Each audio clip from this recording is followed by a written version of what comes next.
또 한 주를 마감해가는 주말입니다. 이 주말을 되돌아보면 이 한 주가 어떻게 살았는지 점검하는 날이 되어야 합니다. 하나님, 이 날에 주님의 은혜대로 살아왔었는지, 앞으로 주의 은혜대로 살 건지 결정하고 회개하는 시간 되게 하여 주옵소서. 최선이었는지, 열심히 있었는지, 적당히였는지, 그 모든 시간이 주님 앞에 남는 시간이었는지, 허비되는 시간인지, 기억되지 않는 시간은 아닌지, 그 모든 것에 대한 판단력을 가질 수 있는 사람 되게 하여 주시고, 주 앞에서 바르게, 온전하게, 그리고 그 시간을 잘 살아내는 우리가 되게 하여 주옵소서. 어둠이 찾아올 때마다 빛은 더 강렬하게 빛날 줄 믿습니다. 하나님, 우리에게 그 빛의 역할을 감당할 믿음을 허락하여 주시고, 그래서 어둠 가운데 빛이 되는 저들 되게 하여 주옵소서. 오늘도 감사합니다. 고마우신 예수님 이름으로 기도드렸습니다. 아멘, 아멘. 디모데전서 6장 말씀 보는 날입니다. 6장 3절에서 10절까지만 보겠습니다.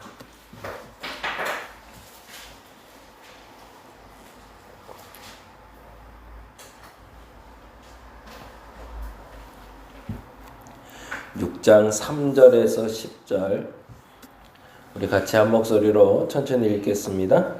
누구든지 다른 교훈을 하며 바른 말, 곧 우리 주 예수 그리스도의 말씀과 경건에 관한 교훈을 따르지 아니하면 그는 교만하여 아무것도 알지 못하고 변론과 언쟁을 좋아하는 자니, 이로써 투기와 분쟁과 비방과 악한 생각이 나며 마음이 부패하여지고 진리를 잃어버려 경건에 이익의 방도로 생각하는 자들의 다툼이 일어나느니라. 그러나 자족하는 마음이 있으면 경건은 큰 이익이 되느니라. 우리가 세상에 아무것도 가지고 온 것이 없음에 또한 아무것도 가지고 가지 못하리니, 우리가 먹을 것과 입을 것이 있은즉 족한 줄로 알 것이니라. 부하려 하는 자들은 시험과 올무와 여러 가지 어리석고 해로운 욕심에 떨어지나니, 곧 사람으로 파멸과 멸망에 빠지게 하는 것이라. 돈을 사랑함이 일만하게 뿌리가 되나니, 이것을 탐내는 자들은 미혹을 받아 믿음에서 떠나 많은 근심으로써 자기를 찔렀도다. 아멘. 마지막 믿음에 대한 경고 그리고 권면이 나오는 게 6장이 되고요. 디모데전서 1장부터 시작해서 우리가 다시 한번 좀 점검하고 이렇게 한번 넘어갑니다. 1장 5절부터 시작이 됐었습니다. 1장 5절부터 다시 한번 점검을 해볼게요. 디모데에게 사도 바울이 권면하는 교회에서 일어날 일들, 해야 될 일들, 그리고 어떤 일들에 대해서 경계해야 되는지를 말하는데, 이런 일을 얘기하고 있죠. 1장 5절에 보니 이 교훈의 목적은 청결한 마음과 선한 양심과 거짓이 없는 믿음에서 나오는 사랑이다. 이 세 가지가 디모데전서의 주제가 되는 말씀이다 생각하고 여러분 점검했으면 좋겠습니다.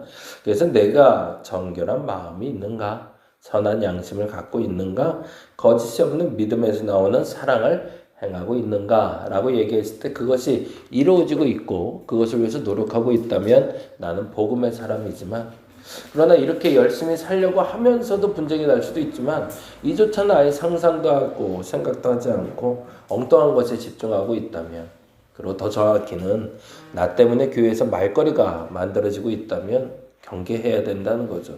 내 말이 뭐가 잘못됐을까? 내가 뭐 때문에 사람들하고 자꾸 다툴까? 내가 뭐 때문에 사람들에게 칭찬받을까? 점검해 보셔야 됩니다. 그래서 만일에 그 결과물이 말거리가 나오는 걸로 소위 논쟁으로 끝나고 있다면 내가 무슨 잘못이 있음을 알아야 됩니다. 그럼 고쳐야 되는 거죠. 그런데 그걸 고칠 마음조차 없고 내가 옳은데 왜? 내가 잘하고 있는데 왜 나만 갖고 그래? 라고 하면 그때부터는 문제가 더 커질 수밖에 없죠. 그래서 스스로에게 청결한 마음, 선한 양심, 이건 개인적인 얘기라면 거짓이 없는 믿음에서 나오는 사랑이라는 관계에서 나오는 결과물에 대해서도 우리가 점검하고 인정받을 수 있어야 된다. 근데 그게 되기 위해서는 어떻게 해야 되는가를 얘기하는 게 2장 1절이었죠. 그래서 2장 1절에 이렇게 나오고 있었습니다. 그러므로 내가 첫째로 권하노니 모든 사람 위하여 뭐 하라고요? 기도와 간구와 도구와 감사를 하되. 결국엔 청결한 마음, 선한 양심, 거짓이 없는 믿음을 이루기 위해서 내가 할 수 있는 첫 번째 일이 있는데 그건 바로 기도다. 결국에 기도로 만들어가는 거지 딴 열심, 노력으로 만들어지는 게 아니다. 하나님 앞에 내가 바로 서게 될 때 이 세 가지가 바로 서게 되니 한번 노력해보면 어떻겠는가? 그리고 그것을 권면해야 된다고 이야기를 합니다. 그리고 이러한 삶을 살기로 결정한 사람들 중에 지도자가 나왔을 때 그들을 감독으로 세워라. 그래서 3장 1절에 이렇게 나오고 있죠. mit보다 이 말이여 곧 사람의 감독의 직분을 얻으려 함은 선한 일을 사모하는 것이라 함도라 라고 이야기하며 이 세 가지가 드러나는 사람들, 이걸 사모하는 사람들, 그들이 리더가 되는 게 맞다 라고 이야기를 하죠. 그래서 3장 전체를 통해서 그 감독이 되는 사람들에 대한 실제적인 교훈 그리고 실천, 과제 등을 이야기하며 심지어 집사들, 교회의 직분을 받은 사람들도 이렇게 행동해야 된다라는 이야기를 합니다. 그리고 4장에서는 반대되는 사람들을 얘기를 하고 있죠. 그래서 그들의 4장 2절에 이렇게 얘기합니다. 뭐라고 얘기하죠? 자기 양심이 화인을 맞아서 외식함으로 거짓말하는 자들. 그래서 그 감독들처럼 스스로가 그 선한 것을 쫓으며 사는 사람들이 아니라 반대로 쫓는 것처럼 하면서 나쁜 짓 하는 사람들, 그 속과 겉이 다른 사람들, 그런 사람들은 경계해야 된다라고 이야기하죠. 겉모습만 보고 절대 그를 감독으로 세우던가 리더로 세워서 교회에 분란을 일으키지 말라는 얘기죠. 저 사람 보기에는 잘하는 것 같은데 왜 그래? 라고 생각했는데 알고 보니까 뒤에서 콩깍지 깐다는 표현 쓰죠. 예, 엉뚱한 생각하고 있고 자기 이득 챙기고 있고 이런 사람들 절대 리더로 세우지 마라. 그런 사람들 경계해야 된다라고 이야기하며 아주 재미난 단어가 나왔었죠. 4장 9절에 이 말이 나왔죠. mit보다 이 말이요 모든 사람을 받을만 하도다 라고 4장 9절 말씀을 통해 어떤 삶을 사는 것이 분명한 것이고 그 삶이 기준이 되는 것이 이것이다. 이건 모두가 다 받을 만하다라는 얘기를 했습니다. 그 말이 바로 4장 5절이죠. 뭐죠? 하나님의 말씀과 기도로 거룩해진다. 결국엔 생각해보니 이 모든 외식하는 사람들에 대해서 구별하는 방법도 이거고 경건한 지도자들에 대한 기준도 이거네 라고 이건 내가 말했는데도 너무 잘 말했다 라고 말한 게 이 단어인데 말씀과 기도로 거룩해지는 사람들이 교회의 리더고 성도여야 되는 걸 내가 알게 됐다. 꼭 그렇게 행할 수 있는 사람들을 만들어내고 그렇게 살아야 된다라고 얘기하죠. 그리고 5장에 이르러 이제 섬겨야 되는 사람들에 대한 이야기를 했다고 했습니다. 그래서 5장 1절, 2절, 3절을 통해서 교회에서 섬김받는 사람들 얘기를 해요. 근데 섬김받는 건 그냥 존칭을 써주고 그냥 이렇게 자꾸 높여주는 것만 얘기하는 게 아니었어요. 그 말을 이렇게 나오죠. 1절 볼까요? 5장 1절 보니까 늙은이를 꾸짖지 말고 권하되 아버지에게 하듯 하며 젊은이에게는 형제에게 하듯 하고 라고 이야기하며 늙은이, 소위 노인들을 공경해야 된다. 근데 공경하는 정도가 아니라 아버지로 여겨야 된다. 늙은 여자에게는 어머니에게 하듯 하며 그래서 노인들에겐 어머니처럼 섬겨야 된다라고 이야기하며 그들의 관계 속에서 그들을 높여줘야 된다는 얘기를 하는데 또 하나 연결되는 게 있었죠. 그게 바로 3절이죠. 뭐라고 써 있었죠? 참 과부인 과부를 존대하라 라고 이야기하며 이거는 존칭을 써주고 높여주는 것만이 아니라 뭐 하라는 거예요? 그들의 필요를 채워줘야 된다는 거죠.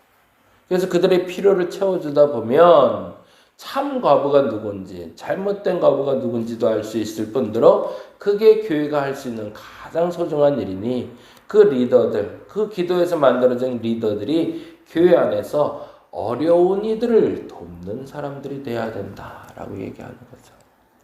근데 그러다 보니까 문제가 발생을 해요.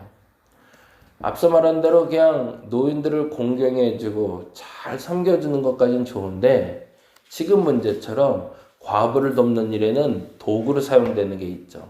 그게 뭘까요? 돈이죠. 누군가가 돈이 있어야 도울 수 있는 거잖아요.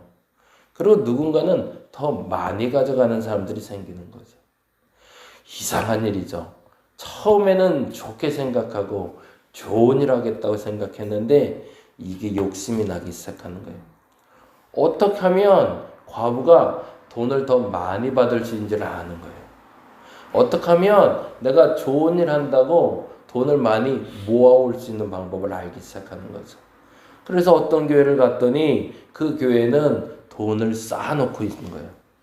근데 명목상 얘기 들어보니 좋은 일 하겠다고 사람들에게 돈을 모아왔어요. 그리고 어떤 사람을 보니 과부라고 해서 갔더니 집안에 돈이 쌓여 있는 거예요. 그래서 알고 보니 이 교회 저 교회 돌아다니면서 엄청나게 많이 재산을 착복하는 사람들이 생기기 시작하는 거죠. 안타깝지만 그 도구가 됐던 그 돈으로 과부들을 돕고 교회가 좋은 일을 해야 되는데 이제는 어디에 집중하게 되는 거죠? 교회가 어떻게 하면 돈을 많이 모을까에 집중하고 과부도 어떻게 하면 돈을 많이 교회에서 얻어낼까의 노력을 시작하는 거죠. 그래서 그들에게 하는 얘기가 바로 6장 말씀이 됩니다. 그래서 6장 말씀의 시작점에는 이렇게 완곡한 표현을 쓰고 있습니다. 3절 말씀 보니까 뭐라고 되어 있죠? 6장 3절에 누구든지 다른 교훈을 하며 바른 말 곧 우리 주 예수 그리스도의 말씀과 경건에 관한 교훈을 따르지 않는다라는 표현을 써요. 그리고서 이 표현에 대해서 이렇게 표현합니다. 4절에 그는 교만하여 아무것도 알지 못하고 변론과 언쟁을 좋아하는 자니 이건 그러면 앞에 말하는 거하고 만나고 있는 부분이네요. 그렇죠? 선한 양심과 그리고 청결한 마음과 거짓 없는 믿음에서 나오는 사랑이 없을 땐 논쟁이 난다고 얘기한 거하고 비슷하네요. 근데 그거 말고 하나가 더 붙습니다. 뭐라고 했죠? 이로써 뭐래요? 투기와 분쟁과 비방과 악한 생각이 난대요. 여기에 중심에 뭐가 있을까요? 돈이 낀 거죠. 그래서 투기가 나오고요. 돈 때문에 싸우기 시작하고요. 돈 때문에 욕하기 시작하고요. 돈 때문에 악한 생각을 하기 시작해요. 그래서 5절에 어떻게 돼요? 마음이 부패해지고 그리고요. 진리도 잃어버리고요. 그리고 결론적으로 지금 하고자 하는 얘기의 중심을 이렇게 표현합니다. 뭐라고요? 경건을 이익의 방도로 생각하는 자들이 나온다. 무슨 말이죠? 도와야지. 그래서 돈 좀 모아야지. 그래서 과부들 누구누구 도울 테니까 다 돈 좀 얻으세요. 그러고서 돈을 자꾸 모아오는 사람들. 그 돈이 쌓이는 사람들. 거꾸로 과부들도 내가 이런 일로 어려우니 나 좀 도와주세요. 내가 저런 일로 어려우니 나 좀 도와주세요. 라는 식으로 돈을 쌓고 사는 사람들. 그들이 나오기 시작한다는 거죠. 제가 목회할 때 제가 2002년에 전라도에서 목회를 시작을 했어요. 그리고 2005년에 이제 제가 나왔는데 그 태풍 루사가 왔어요. 그래서 굉장히 큰 태풍의 피해가 한 번 있었고 그리고 또 한 번 제가 나오기 직전에 큰 홍수가 한 번 났어요. 그래서 재해가 나서 교회들이 많이 어려움을 당했는데 이제 한 20년 지난 얘기지만 솔직히 얘기하는데 시골 교회들은요 그때가 대목이에요. 태풍재해가 났다, 수해가 났다, 산불이 났다 그럴 땐 얼마나 많이 망가졌냐에 따라서 받을 수 있는 게 금액이 달라져요. 그리고 어떤 매스컴에 나오냐에 따라서 그 액수도 달라져요. 그래서요 처음에는 그 피해 입은 사람들이 안타까운 마음에 속상한 마음에 사람들에게 도움 요청을 해요. 그래서 예전에 제가 아는 교회도 김포의 문수산성교회라고 거기도 그때 태풍이 와서 지붕이 한번 날아간 적이 있었거든요. 근데 그럴 때 다행히 뉴스에 매스컴에 나왔어요. 다행히 그 교회가 큰 피해를 입었으니까. 그래서 그 지붕 공사 다 잘하고 정리할 수 있는 계기도 있었는데 그런 걸 알고 교묘하게 이용하는 목사님들이 생기기 시작한 거예요. 시골 교회들이 이제 돈이 많이 없으니까. 근데 이런 걸 공사하면서 공사하는 김에 조금 더 고치려고 하는 거죠. 근데 참 나쁜 목사님을 옆에서 봤어요. 그분은 지금도 어디서 목회를 하시던데 절대 그러지 마셔야 되는데 태풍이 났는데 포크레인을 불러왔어요. 그래서 집을 무너뜨렸어요. 한쪽 벽을 무너뜨려서 그걸 사진을 찍어서 보내갖고 그때 당시 돈으로 2천만 원인가 거기서 후원금을 받았어요. 그때는 그게 작은 돈이 아니었고 집 하나 지을 수 있는 돈이었는데 그래서 그 돈을 후원을 받아서 그걸 짓는데 너무 당당하신 거예요. 바로 가까이에 계셨던 분이거든요. 너무너무 속상하더라고요. 그러고 나서 사람들 같이 너무 어려운 이야기를 이렇게 생색내면서 막 하시는 거예요. 근데 뒤에서는 그 자랑을 막 하는 거죠. 야, 나는 이번에 한 방에 끝냈어. 뭐 이런 식으로. 얼마나 속상한지. 오히려 근데 사실은 그 건물은 생각보다 굉장히 튼튼하게 지어진 건물이기 때문에 그런 피해가 없을 건물이었거든요. 근데 조금 오래된 건물이긴 했어요. 그러니 고치고 싶은 욕심이 생겼던 거죠. 뭐가 생긴 거죠? 경건을 이익의 방도로 삼은 거죠. 누군가의 도움이 반드시 있을 걸로 알고 그걸로 장난을 친 거죠. 그래서 사도 바울은 다음과 같이 이야기합니다. 6절에 뭐라고 되어 있죠? 그러나 자족하는 마음이 있으면 경건은 큰 이익이 된다고. 그래서 제가 부여에 있는 교회 목사님 얘기를 자꾸 하는 이유도 그랬는데 부여에 계신 목사님이 수해가 났는데 다른 교회들은 다 무너지고 어려운데 자기 교회는 멀쩡했대요. 더 다른 말로 하면 누군가가 자꾸 도와주겠다고 연락이 오는데 거부했다는 거죠. 왜냐하면 나는 교회는 멀쩡한데 다른 데는 교회가 망가졌으니 교회 도와주라고 얘기를 계속 했다는 거예요. 그게 정직한 거죠. 그리고 나서 정말 어려운 데를 도와줘야 된다고 말하는 게 맞다는 거죠. 나도 도움 좀 이참에 한번 받아볼까? 라는 욕심이 올라올 때 그걸 멈출 수 있는 게 진짜라는 겁니다. 그리고 이렇게 얘기합니다. 7절, 8절은 그대로 여러분이 잘 아는 단어가 나오고요. 그리고 정말로 잘 아시는 익숙한 단어가 드디어 그래서 10절에 이렇게 나옵니다. 뭐라고 나오죠? 돈을 사랑함이 일만하게 뿌리가 된다. 거기다 줄쳐넣고 마무리하죠. 결국엔 좋은 일을 하기 위해서 교회는 돈이 필요합니다. 그건 틀린 얘기가 아니에요. 교회 재정이 넉넉하면 넉넉할수록 좋은 일을 많이 할 수 있어요. 근데 그 좋은 일을 하는 것 이상의 것을 우리가 추구하고 그 이상의 것을 욕심내기 시작하면 그것은 일만하게 뿌리가 될 수 있다는 얘기가 그래서 오늘 마무리하고 있습니다. 어찌 보면 그것은 가진 사람들의 특혜이기도 하지만 위기이기도 한 거죠. 그래서 오늘 본문을 해석하는 어느 주석가가 그렇게 얘기하더라고요. 성경은 욕망의 금지를 얘기하는 것이 아니라 욕망의 방향에 대해서 이야기한다. 돈을 만지지 말라라고 얘기하는 것이 아니라 돈을 어떻게 쓰는 것이 맞다라는 얘기를 하는 것이 오늘 결론지라는 거죠. 돈을 벌지 말라는 얘기가 아닙니다. 돈을 모으지 말라는 얘기가 아닙니다. 그 돈의 가치를 도구 이상으로 더 넣지 말고 도구로서 잘 사용할 수 있는 저와 여러분 되시기를 간절히 바랍니다. 예, 오늘 이제 좀 이따 기도하고 잠깐 정리하고 돌아가도록 하겠습니다.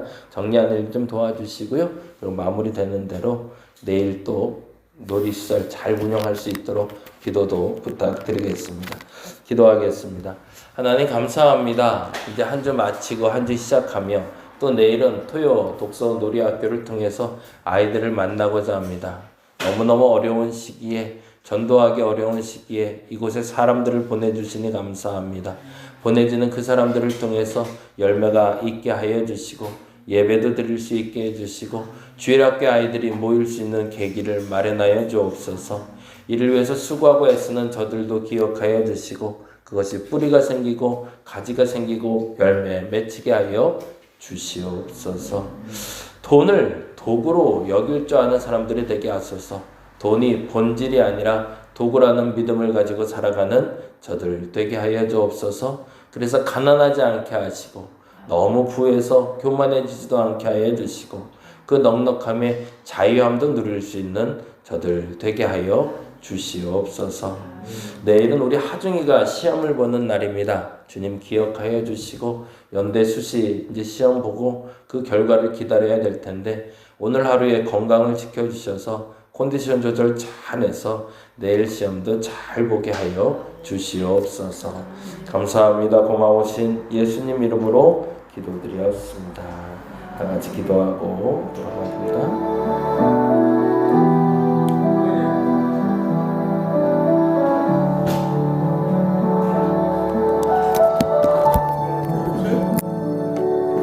네, 놔두고 가시면 저희가 정리할게요.